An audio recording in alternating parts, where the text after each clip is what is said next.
Hello everyone, welcome back to our channel. Today I will show you how to delete and restore your Steam Cloud saves. First, open your Steam app. If you do not have it installed, go to the official Steam website and download it.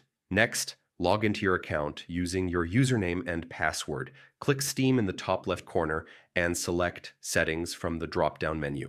Then click the Cloud tab and uncheck the box labeled Enable Steam Cloud Synchronization. Now go to your library and find the game you want to reset. Right-click on it and select Properties. In the Installed Files section, click Browse to open the game folder. Look for files named save or save.i and delete them.